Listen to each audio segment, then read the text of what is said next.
രാജ്യം കണ്ട ഏറ്റവും വലിയ ഉരുൾപൊട്ടൽ ദുരന്തമാണ് വയനാട്ടിൽ നാം കണ്ടത്.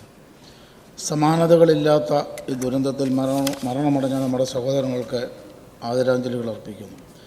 ഏകദേശം 500-ൽ പരം ആളുകളുടെ ജീവൻ കവരുകയും ആയിരങ്ങൾ തീരാ ദുരിതങ്ങളെ അതിജീവിക്കുകയും ചെയ്ത വയനാട്ടിൽ രാജ്യം കണ്ട ഏറ്റവും മികച്ച ദുരന്ത നിവാരണ പ്രവർത്തനങ്ങൾ കാഴ്ചവെച്ച എല്ലാവരെയും ഈ അവസരത്തിൽ നന്ദിയോടെ ഓർക്കുകയാണ്. വയനാടിൻ്റെ ദുരന്ത ചിത്രങ്ങൾ എന്നും ഏവർക്കും ഒരു നൊമ്പരമായി. ദുരന്തത്തെ അതിജീവിച്ചവരുടെ പുനരധിവാസം ഏറ്റവും വേഗം പൂർത്തീകരിക്കുവാൻ നടപടികൾ സ്വീകരിച്ചുകൊണ്ടിരിക്കുന്നു. ദുരിതത്തിൽപ്പെട്ടവർക്ക് ആശ്വാസം നൽകുകയും ദുരന്ത മേഖലയിൽ ജീവൻ പണപ്പെടുത്തുകയും രക്ഷാപ്രവർത്തനം നടത്തിയ എല്ലാവരെയും ഹൃദയത്തിനുള്ളിൽ നിന്നും ആത്മാർത്ഥതയോടെ ഓർക്കുന്നു, പ്രാർത്ഥിക്കുന്നു. നൽകുന്നതോടൊപ്പം ഈ ദുരന്തത്തിൽ ജീവൻ നഷ്ടപ്പെട്ട എല്ലാവർക്കും ഒരിക്കൽ കൂടി ആദരാഞ്ജലികൾ അർപ്പിക്കുന്നു.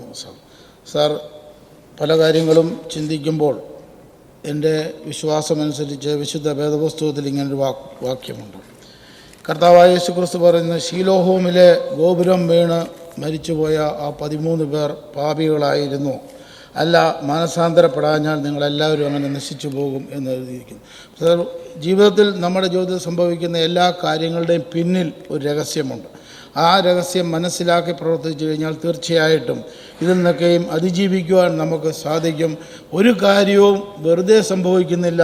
സംഭവിക്കുന്ന കാര്യങ്ങളുടെ പിന്നിൽ ഒരു രഹസ്യമുണ്ട്. ആ രഹസ്യം കണ്ടുപിടിക്കുക എന്നുള്ളത് ഈ നമ്മുടെ നേതൃത്വത്തിൻ്റെയും നമ്മുടെ പ്രിയപ്പെട്ടവരുടെയും കടമയാണ്. അതുകൊണ്ട് തീർച്ചയായിട്ടും ഇങ്ങനെയുള്ള കാര്യങ്ങൾ സംഭവിക്കാതിരിക്കാനായിട്ട് ഒരു അടിയന്തര നടപടികൾ സ്വീകരിക്കുകയും അതിനോടൊപ്പം എന്തുകൊണ്ടാണ് ഇങ്ങനെ സംഭവിക്കുന്നതെന്നുള്ള മനസ്സിലാക്കി പ്രവർത്തിക്കാൻ ഇച്ഛാശക്തിയുള്ള ഒരു ഗവൺമെൻറ്റും അതിനുള്ള സംവിധാനം ഉണ്ടായിരിക്കുന്നത് വളരെ നല്ല കാര്യമാണ്. അങ്ങനെ സാധിക്കട്ടെ എന്ന് ആത്മാർത്ഥമായിട്ടും ആഗ്രഹിക്കുന്നു. സാർ, മരിച്ച എല്ലാ പ്രിയപ്പെട്ടവരും ആദരാഞ്ജലികൾ അർപ്പിക്കുന്നു. എൻ്റെയും എൻ്റെ പാർട്ടിയുടെയും അതുപോലെ എൻ്റെ മണ്ഡലത്തിലെയും പ്രിയപ്പെട്ടവർക്ക് വേണ്ടി ഞാൻ അനുശോചനം രേഖപ്പെടുത്തി നിർത്തുന്നു. ദൈവം എല്ലാവരെയും അനുഗ്രഹിക്കട്ടെ.